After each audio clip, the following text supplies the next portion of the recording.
Fire Sensei! Hi, welcome back for a 6 Caillou challenge called Fire and Fury. This actually started out, I got contacted by a viewer recently who made it clear they were kicking some behind on the 7 Caillou course, and so I thought I better get making some more 6 Caillou content for him and other people in that boat. So happy to be back in the 6 Caillou range. This one's called The President's Phone is Broken. It's clearly a little joke about our current president. I'll let you read the details. You don't need me for that.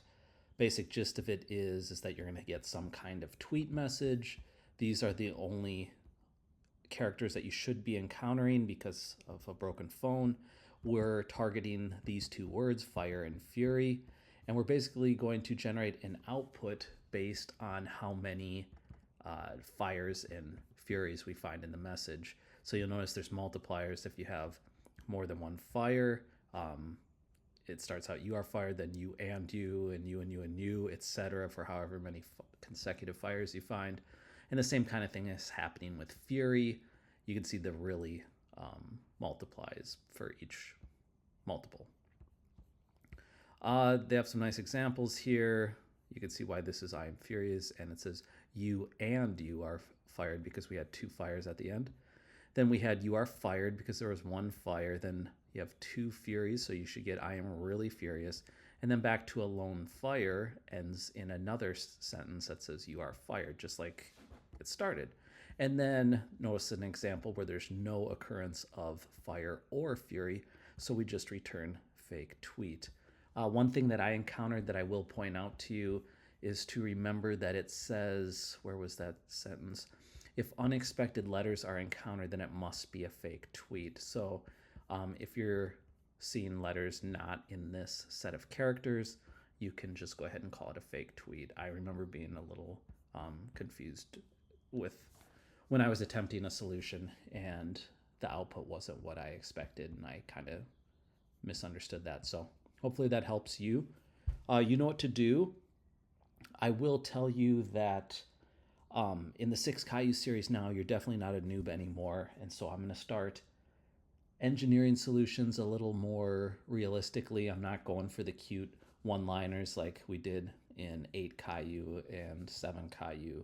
So I'm going to do more coding than I probably have to, but I want to get you thinking and challenge you to start doing it that way, because in real life, there's no one-line solution, right? You have more complicated problems. So that said, if you want to do it on your own, you can pause here. Otherwise, I might give you a little stub if you want to attempt something like I'm doing. So definitely stop now if you don't want to see anything that I'm doing. Otherwise, I'll give you a little outline. I'm not going to fill it in at this point, but I'll just give you an idea of one way to go about this. So I made a class called input validator. I'll tell you what these systems do. That's how I wanted to approach this. I wanted to break this problem down into multiple systems, right? And each system has a very focused job, right? They even say that about classes, not just C# programming in general. If you follow solid principles, they'll tell you use the single responsibility principle for every class you make. Every class has one job that it does. It keeps classes short, very easy to digest and understand. So I'll explain these in a minute. I had one called input validator. I had a class called input parser. And then I had one called, I believe decipher, static class decipher. And you'll see why. You could have done the others static too. I kind of did a mix so you could see as well sort of the difference between static and non-static classes. The really oversimplified way I like to distinguish those is I tell people to think of the static keyword as turning off object-oriented programming. When a class isn't static, it means you're expected to make instances of it. You create new input validator objects that you call methods and can access data from. They maintain their own, each instance maintains its own state, right? Whereas when object-oriented programming is off, it's more like this is just kind of a scope for holding some logic. You're not creating decipher objects. You're just putting your logic. You're kind of organizationally um, using a class to just create a scope for holding some logic. Maybe that'll make more sense as I fill these out. But if you want to do what I did, you can pause here now and try to implement these. But I suppose I should tell you what I did, or you can make your own systems, right? For input validator, the idea is that I just wanted to take the tweet and make sure it contained only the expected characters. It was this class's job to return fake tweet if any invalid input was encountered, right? So the idea is we can use this first, do a first pass over the tweet, see if it's even worth processing. Provided it does pass, then I use the input parser. I wanted to process the tweet and sort of manipulate it into a form that's a little easier to work with all the noise, filter out all the noise, so to speak. So let me show you one of these examples down here. So when I'm trying to give an output that they're looking for, I don't want these extra Y characters in here. You know what I mean?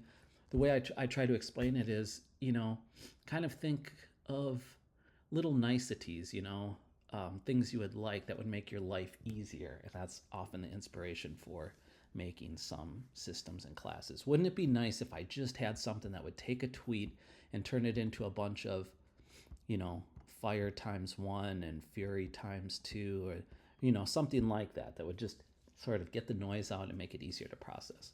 That's the idea with the input parser. And then finally, decipher is the job that once we sort of clean the input through this input parser, then we go about constructing the final output text, like I am furious, you are fired, and that's what I'm actually going to return. So again, you can pause at this point and sort of do these on your own. I will add too that this strategy is nice because in real life, then we could assign these 3 different classes to 3 different engineers, right? And we could all be working on this at the same time. As long as, we'd have to stub out a little bit more than this so we know how the public interface of these classes, so we knew what methods we could call from them. But you get the idea. We can now leverage the power of having more people working on a problem.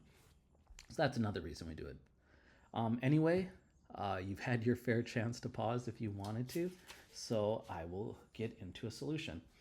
So the idea, let's start with input validator. That's going to go first in my response here, and I'm just going to get rid of this garbage. I shouldn't call it garbage, that wasn't very nice, but placeholder. And the idea is that I want to do something like, I want to create an input validator. Maybe I'll call it validator. And I want to, we know how to instantiate classes, use the new keyword with the class name. And then, let's go ahead and make the constructor before I get ahead of myself. So for this class, I'll make a public. To make the constructor, you use the public keyword and then follow it directly by the class name. There's no return type, right, with the constructor. Now, what I want to do with mine is since I didn't make this a static class, I'm showing you an example where this could be instantiated for multiple character sets. In this challenge, they said, these letters, but I can make another one with different valid letters, So to that end, I'm going to actually pass to the constructor a list of chars that denote what the valid characters are. So let's call it valid chars, something like that. And then I'll make a private field to store that. Each instance of the input validator class would have this stored. So I could say private list of char valid chars, and I'll just create the object here so it's not null. And then the simple idea is that I assign whatever's passed into the constructor, and we sort of store that and retain it.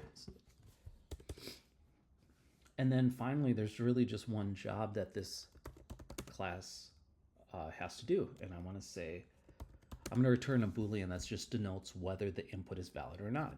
So we could say public bool lot of times when you have a method that returns a bool, we try to give it a name that shows that. So you'll see like is something. So I could say is valid maybe. And then it's going to take a string as input. I like to call it input. Notice how they called their parameter tweet here. It's not the end of the world, but what you really like to do is sort of abstract the actual implementation out. Like this logic doesn't need to know that we're talking about a tweet, right? It could just be text, and then you could apply it to a Facebook post or anything, you know. So I try to be careful with my naming in that regard. It doesn't need to know about a tweet. Not a big deal, but good practice. So anyways, how will we say if this is valid? Well, you've been with me. You've probably seen me use link enough at this point. So what I'm going to do is say return input all. Do you remember the all link method? It will go over each element to make sure they all meet the specified condition. So my parameter, each element in the input, which is a string. We know a string is a collection of chars. So I'm just going to name my variable ch for char. And I'm going to say against what I set as valid chars, I'm going to say it contains, remember that's a link method too. You can refer to the doc page if you don't remember. And then just make sure, so this is just saying that the character, each character passed in, that the valid chars collection contains it, right? Pretty simple. So I'll close that. And then we know since we're using link methods, we better bring in using system link before we get yelled at when we run.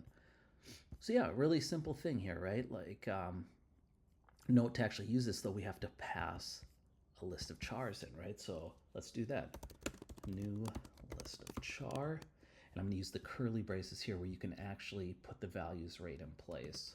So what was it? E, F, capital. These are all capitals. R, U, Y. Okay. Good. So once that's set up, this validator is ready to use.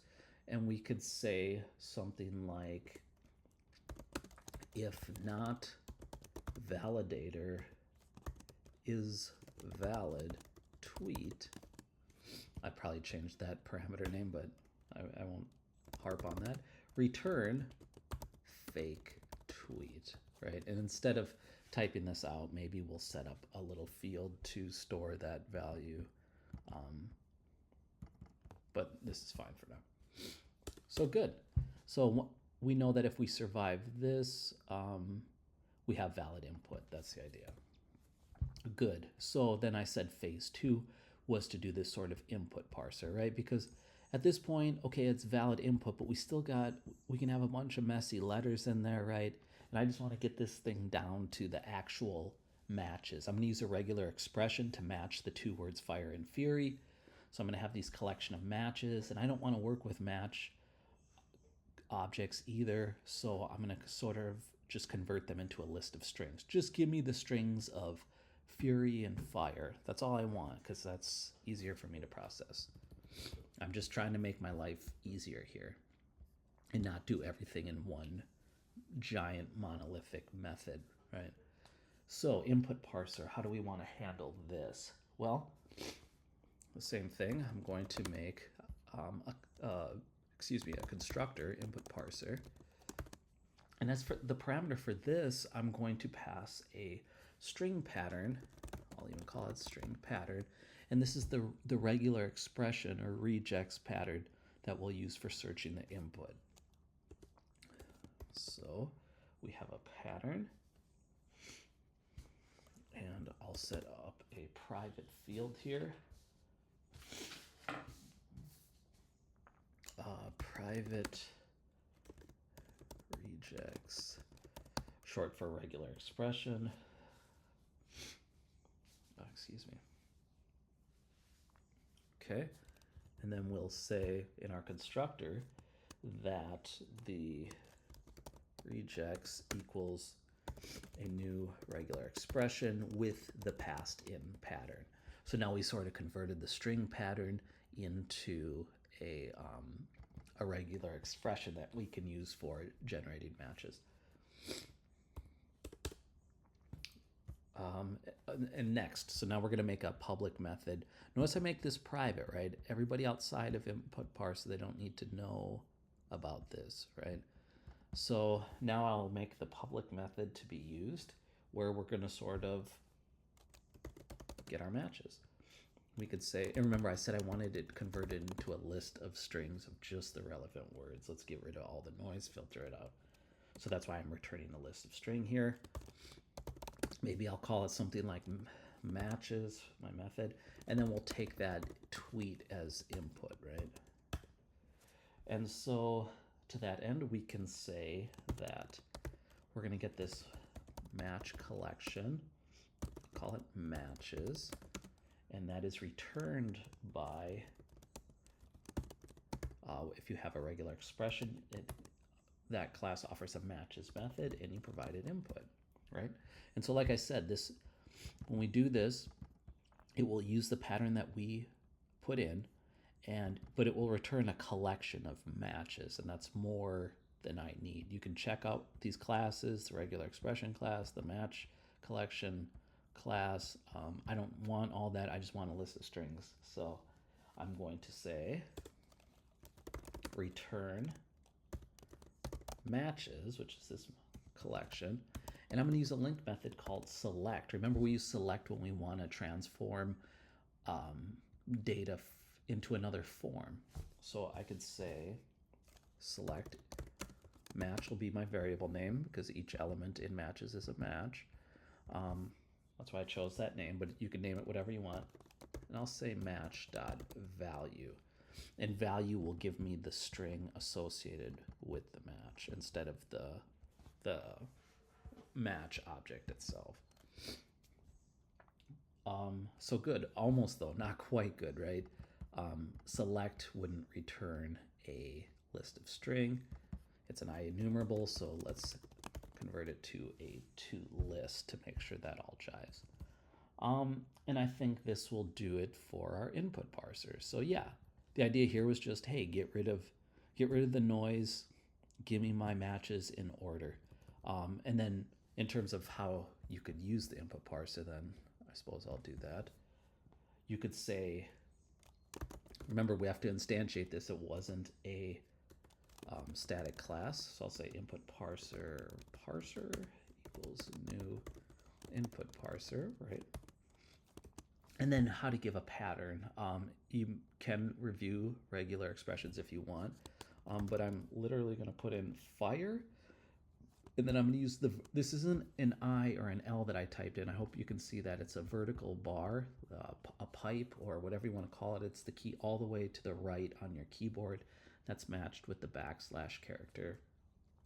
And it means a logical or. So I'm going to say fire or fury, either of those two words I want it to check for.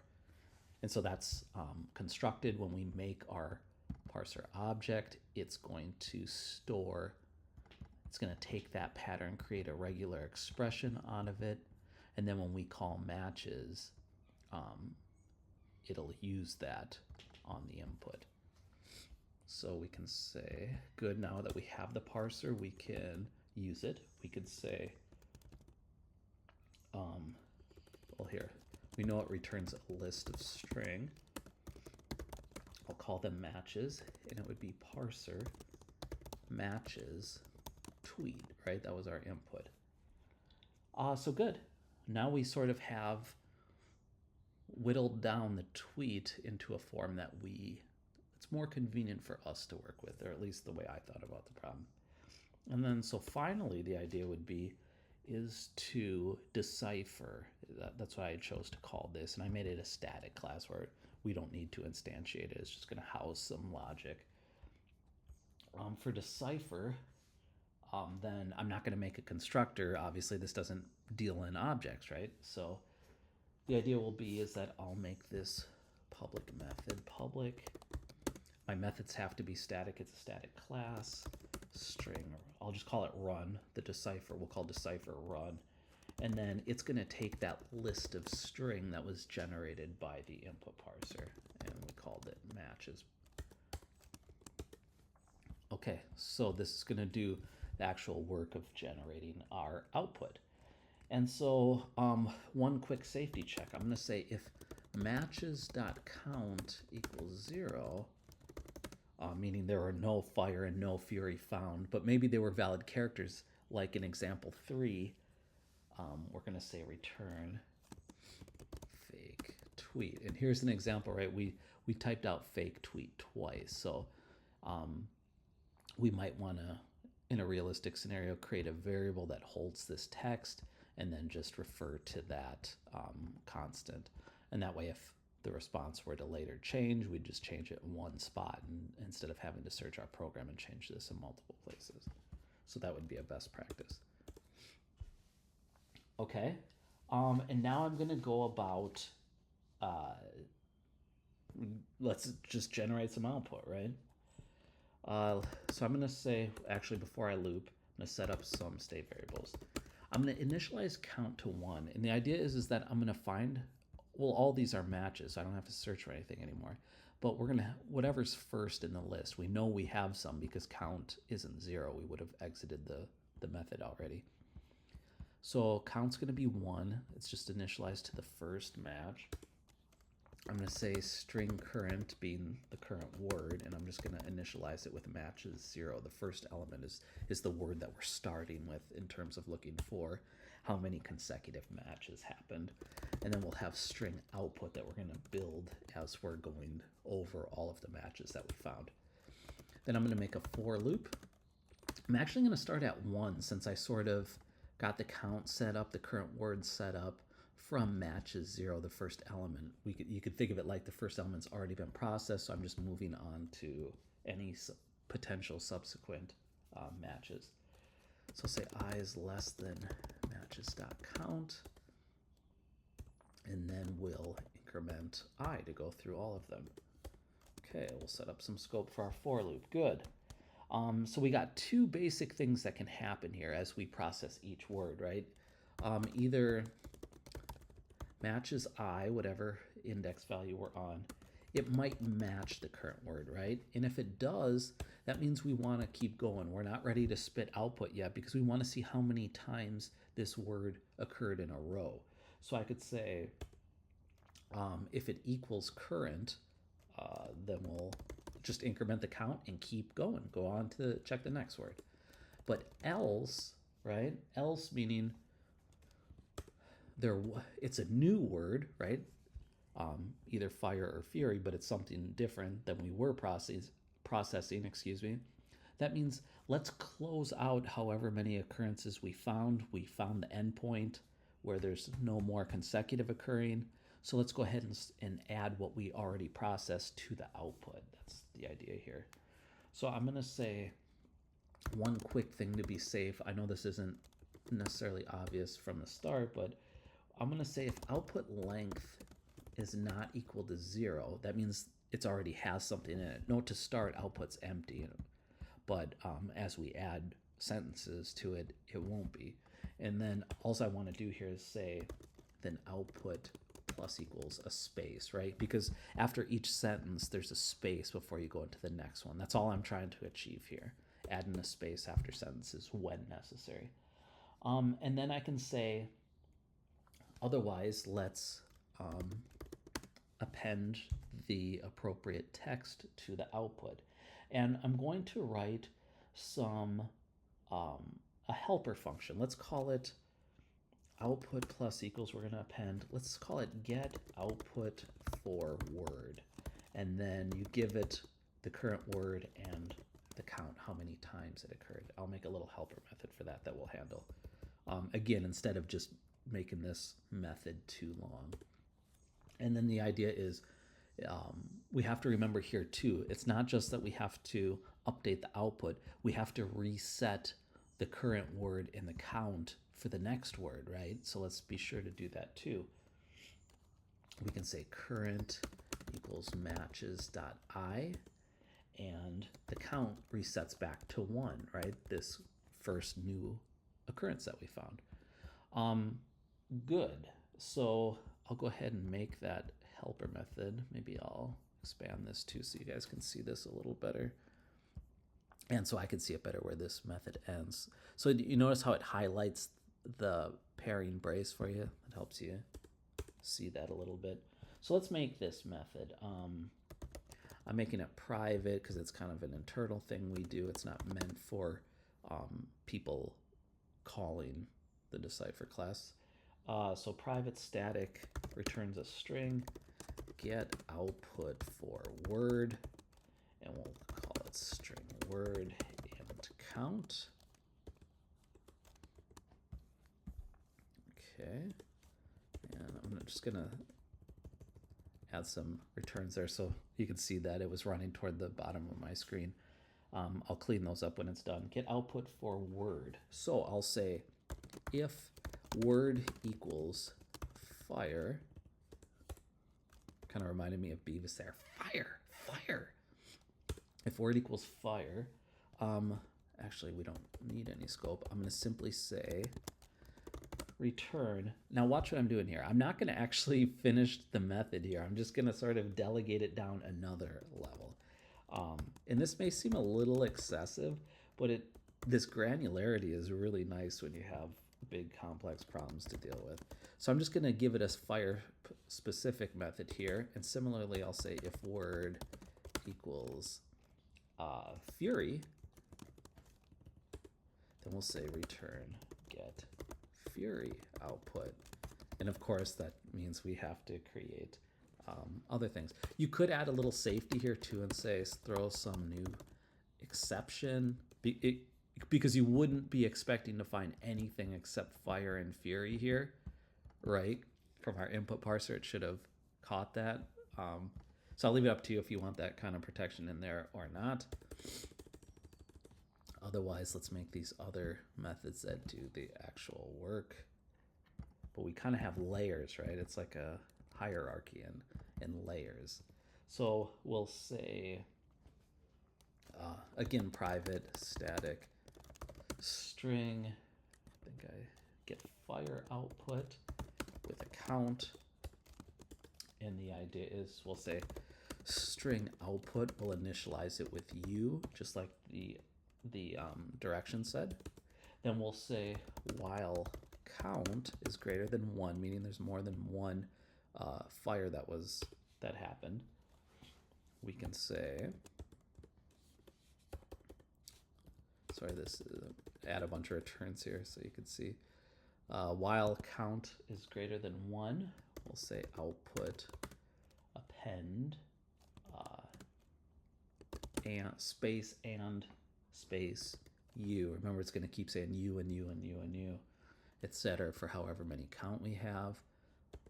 And then we don't forget to decrement the count, right? Otherwise, you'll get stuck in an infinite loop. So yeah, that's why I do that. And then finally, once we've done that, we could say return output. It's got all the u and u and u, plus the message was "are fired!" exclamation mark, and I added a space in there. So I probably shouldn't have put all the returns there. Okay, good. And then I'm actually going to just copy and paste this thing because we're going to do something similar here. And we'll say get a fury output. It's going to be a little bit different, but very similar. We can start it with I am. And then instead of and you, it went really, and it will keep adding reallys. Again, we want to decrement the count each time. And then we'll end it with furious. I am really, really, really, however many times, furious with a period, not an exclamation mark. So good. We sort of will get those two. And now we can leverage this get output for word, which I did here. And that will handle the two cases of fire and fury for us. So, yeah, we'll go with that. And then I'm back to finally with my for loop here. Let's see where that ended right here. Now notice when the for loop ends that, let's say it had a string of matches, it ended in a couple furies or maybe 5 furies, right? It will never output until it finds that the word doesn't match with the current value, right? So it should be clear that we gotta add that final data to our output, right? Make sure it gets processed too and not just dropped. You could run the program at this point and then see that you're missing the last sentence if you don't understand why I have to do this. But again, I'm going to say if output length is not equal to 0, I'm just going to make sure it gets that space, output plus equals space. And then finally, I'm just going to return output plus equals get output for word, just like we used in our loop, current count. It never hit that else clause at the end, so you can think of it as doing that here with whatever was built up when our for loop exited. So I think that covers us. I'm sure I typed something wrong, spelled something wrong, so let's give it a test run and see what happens. Test. Oh, I definitely see some problems, right? Yeah, so, okay, the type or namespace list could not be found. Hopefully you remember this. We got the same problem with rejects, right? Hopefully you remember for list, it's using system collections generic.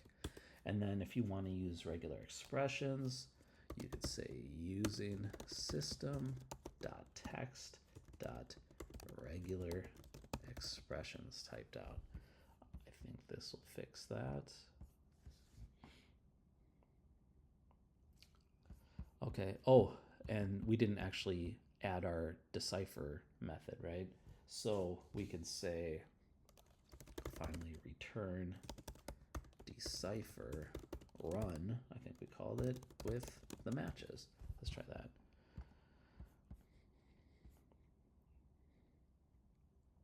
Okay, we passed the first 3 examples of tests, and then I'll hit attempt and see if we pass them all.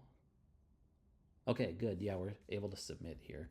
So again, a quick review here. We're going to see much simpler solutions than what I did here, but I want to get you thinking in terms of, designing systems, right? Breaking things into multiple parts, into small, focused, easy to understand, clear, concise parts. And then the magic happens as you integrate those parts. You have all these agents working for you, right? And you're delegating jobs, the same job over and over, right? These computer agents, they don't get bored of doing the same job over and over. So you're having them do that, and then you have another agent that sort of integrates the results. You can see in this case this Fire and Fury, and Dingle Mouse is sort of the master, right? He's creating a validator and then parsing the input and deciphering it. It's kind of using all the results. It's taking the results of input parser and feeding it into decipher. That's the idea here. And I mentioned we can get multiple people involved that way, which is nice. So yeah, I think that I've said enough here. You know where to find me in the comments if you have any questions about anything or recommendations. So what I'm going to do is, I don't think I have to clear anything out of here. Sometimes I clean up answers a little bit before I submit them, but I'll just leave it like this, I think. We'll go ahead and submit.